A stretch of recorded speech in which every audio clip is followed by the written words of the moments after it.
오늘 선포될 본문은 로마서 12장 14절에서 21절까지의 말씀입니다. 로마서 12장 14절에서 21절까지의 말씀입니다. 다 찾은 줄로 알고 봉독하겠습니다. 너희를 박해하는 자를 축복하라. 축복하고 저주하지 말라. 즐거워하는 자들과 함께 즐거워하고 우는 자들과 함께 울라. 서로 마음을 같이하며 높은 데 마음을 두지 말고 도리어 낮은 데 처하며 스스로 지혜 있는 채 하지 말라. 아무에게도 악을 악으로 갚지 말고 모든 사람 앞에서 선한 일을 도모하라. 할 수 있거든 너희로서는 모든 사람과 더불어 화목하라. 내 사랑하는 자들아, 너희가 친히 원수를 갚지 말고 하나님의 진노하심에 맡기라. 기록되었으되 원수 갚는 것이 내게 있으니 내가 갚으리라고 주께서 말씀하시니라. 너의 원수가 줄이거든 먹이고 목마르거든 마시게 하라. 그리함으로 내가 숯불을 그 머리에 쌓아 놓으리라. 악에게 지지 말고 선으로 악을 이기라. 아멘. 잠시 기도하겠습니다. 말씀의 주인이신 아버지 하나님, 오늘 이 말씀을 통하여서 현재 우리의 삶이 어떠한지, 예수 그리스도의 복음에 대하여서 우리가 어떻게 이 말씀을 받아들이고 깨닫고 이해해야 되는지 일깨워 주시오며, 말씀을 전하는 부족한 이 종에게 주님의 능력을 덧입혀 주시고 좌로나 우로나 치우치지 아니하며 주님의 뜻을 전할 수 있게 인도하여 주시옵소서. 예수 그리스도의 이름으로 기도 올리옵나이다. 아멘.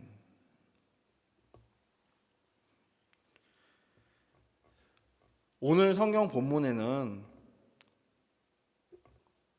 아주 감사하게도 이 표제에 있어서 그리스도인의 생활이라고 이렇게 적혀 있는 것을 볼 수 있습니다. 원래 이렇게 표제들이 붙은 것은요, 굉장히 근래에 신학적인 어떤 개념들에 따라서 붙어 있는 것이지만, 오늘 이 본문은요 정말로 다각도로 생각해 볼 수 있는 굉장히 소중하고 귀중한 본문이라고 생각할 수 있습니다. 복음이 무엇이냐? 그것은 바로 예수 그리스도에 대한, 예수 그리스도를 위한, 또한 그것이 우리를 위한 생명의 말씀이라는 것은 많은 분들이 이미 알고 있다고 생각하는 사실입니다.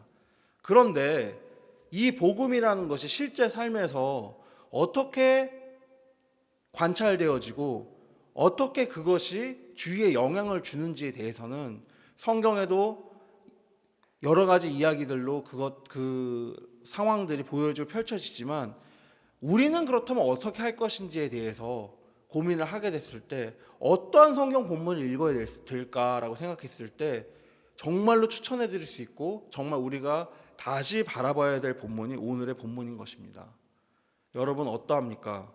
누군가 나를 아무런 이유 없이 박해하고 아무런 이유 없이 나한테 욕을 하고 아무런 이유 없이 나에게 고통을 주었을 때 그 사람에게 대해서 웃으면서 괜찮습니다. 나는 예수 그리스도를 사랑하는 사람이고 예수 그리스도를 믿는 사람이기 때문에 당신이 만약 내가 믿고 사랑하는 하나님이신 예수 그리스도를 당신이 믿는다면 당신이 이제까지 나한테 주었던 고통이나 이제까지 나와 부딪혔던 그 모든 것들이 문제로 삼지 않겠습니다.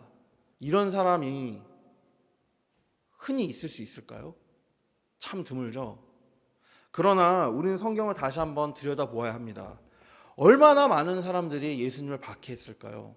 그러나 예수님께서는 십자가에서 돌아가시면서까지도, 그 육체에서 혼이 떠나가실 때까지도 그 죄를 사람들에게 돌리지 말라는 표현까지 하셨고요. 스데반 집사를 생각해 봅니다.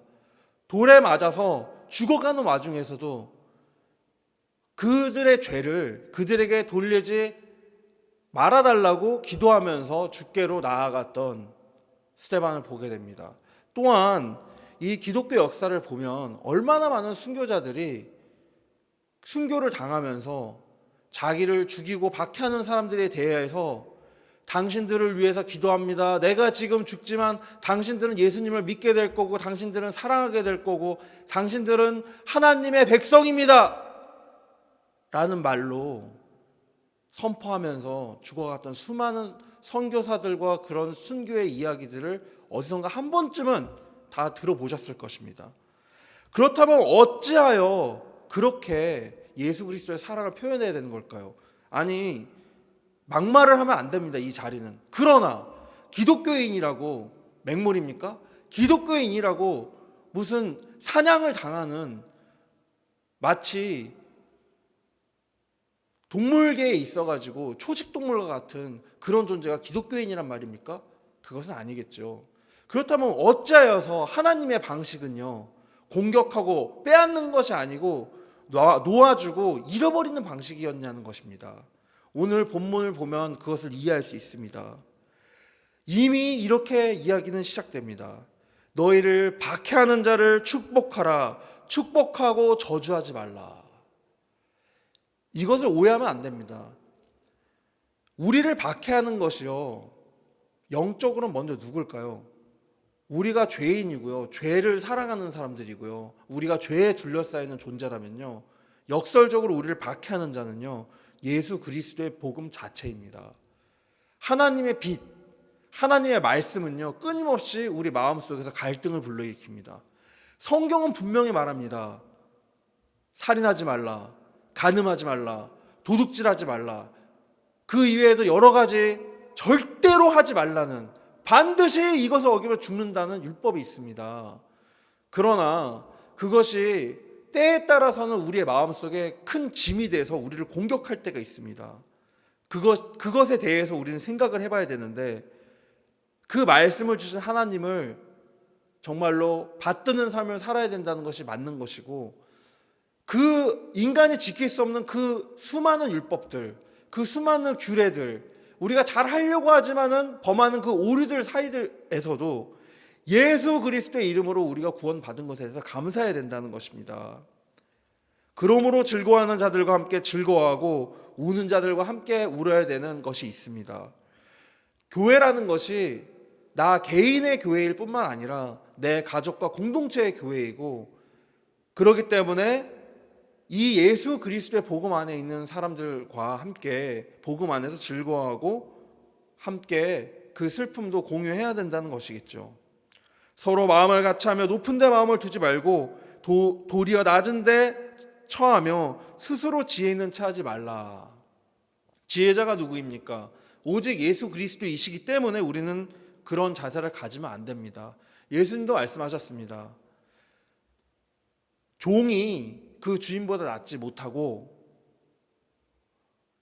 보내심 받은 자가 그 주인보다 높지 않다는 것을 알고 행하는 자가 어떻다? 복이 있다. 우리는 복음을 받았고요, 예수 그리스도를 믿고요, 구원받은 사람들입니다. 그러나 우리가 성령 받은 자라고 해서요, 우리가 죄인 된 다른 사람들보다 특별하다, 그것은요, 구원을 받았기 때문에 예수 그리스도의 이름으로 특별하다는 의미지, 우리가 특별하다는 의미가 절대 아니라는 겁니다. 그것은 오늘 본문의 마지막에 설명이 되는데, 먼저 아무에게도 악으로 갚지 말고 모든 사람 앞에서 선한 일을 도모하라. 이 선한 일은 바로 그 복음의 일, 예수 그리스도를 믿는 일, 영적으로 선한 것을 선택하는 것을 의미하는 것이 굉장히 강하게 서술되어 있는 것입니다. 할 수 있거든 너희로서는 모든 사람과 더불어 화목하라. 이것은 마치 사람과 사람 관계를 얘기하는 것 같죠. 사람이 화목하려면 죄가 없어야 됩니다. 모든 사람과 더불어서 화목을 하려면요, 전도를 하지 않고서는 안 됩니다. 나만 예수 믿고 나만 구원받으면 되고 나만 천국 가면 됩니까? 아니요. 내 옆에 있는 사람들이 내일 어떻게 될지 모르고 오늘 어떻게 될지 모르는데 갈급한 마음으로 예수님에 대해서 극단적이지 않게 그 사람의 입장에서 이해될 수 있게 아주 젠틀하고 굉장히 이해심 있게 예수님에 대해서 설명을 해줘야 된다는 것입니다. 그것이 화목의 방법입니다. 단지 싸우지 않는다는 의미가 아니라는 거죠. 내 사랑하는 자들아, 너희가 친히 원수를 갚지 말고 하나님의 진노하심에 맡기라 기록되었을 때, 원수 갚는 것이 나에게 있으니 내가 갚으리라고 주께서 말씀하시니라. 이 원리는요, 속죄의 원리와 놀랍게도 똑같습니다. 진짜로 우리의 원수가 누군지 아십니까? 나와 티격태격하고 있는 내 옛 친구들, 나와 티격태격하고 있는 내 직장 상사, 내 부하 직원이 아닙니다. 우리의 진짜 적은요, 죽음입니다. 우리의 진짜 적은 사탄이고요, 우리의 진짜 적은 우리 안에 또 우리 밖에 있는 인간의 근본적 욕망들인 것입니다. 그러므로 그런 부분에 있어서 우리가 남들을 정죄하고 우리가 남들을 맞다 틀리다 하기 전에 예수님 앞에서 기도하는 자세를 가져야 될 것입니다. 너의 원수가 줄이거든 먹이고 목마르거든 마시게 하라. 그리함으로 너가 숯불을 그 머리에 쌓아 놓으리라. 이것이 마치 복수하는 것처럼 들리신다면요, 아직 심각하게요, 가슴에 손을 얹고요, 예수님의 사랑에 대해서 얼마나 자기가 알고 있는지 되돌아보셔야 됩니다. 왜? 유대적 표현으로요, 머리에 숯불을 올려놓는 건요, 죄인이 자기 죄를 회개했다는 행위예요. 이 얘기는 죄인한테 그 숯불로 이마에 지진다는 얘기가 아닙니다. 죄인이 그 죄를 회개할 수 있도록 이끌어준다는 얘기입니다. 유대식으로 읽으면요, 저는 이 독법이 맞다고 봅니다. 왜냐하면 복수하는 것이 하나님의 뜻이 아니고요, 그 한 명이라도 그 잘못된 길을 돌이켜서 회개해서 하나님 자녀가 되고 그 자녀들끼리 서로 화목하는 것이 주님의 뜻이기 때문입니다. 그러므로 악에게 지지 말고 선으로 악을 이기라고 이 장에서는 사도 바울이 설명하고 있습니다. 이것은 하나님의 뜻을 분별하는 새 생활이라는 12장 전반에서부터 진행되는 그 이야기의 결말이요, 13장으로부터 시작되는 예수 그리스도의 복음에 대한 그 이야기의 중간에 걸쳐 있는 말씀입니다. 우리에게 있어서요, 정말로 중요한 것이 무엇입니까? 우리에게 있어서 정말로 중요한 것은요, 예배고 신앙이고 예수님이고 사랑인 것입니다. 그것을 잊지 않으시는 참 예수 그리스도의 사람이 되시길 예수 그리스도의 이름으로 바라는 바입니다. 기도하시겠습니다. 사랑의 하나님 아버지, 감사드립니다. 우리가 성경을 읽을 때 어찌나 악한 마음으로 오해하는 것들이 있는지 모릅니다. 용서하여 주시고 우리도 주님께 먼저 받은 바 구원과 속죄의 은혜를 얻었으니 그 기쁜 소식을 나와 같은 모자란 나의 친구들과 주위 사람들과 부모님들과 자녀들과 사랑하는 이들에게 부드럽고 따뜻하고 솔직하게 전할 수 있게 인도하여 주시고 주님의 말씀 안에서 살아나게 인도하여 주시옵소서. 예수 그리스도의 이름으로 기도 올려옵나이다. 아멘.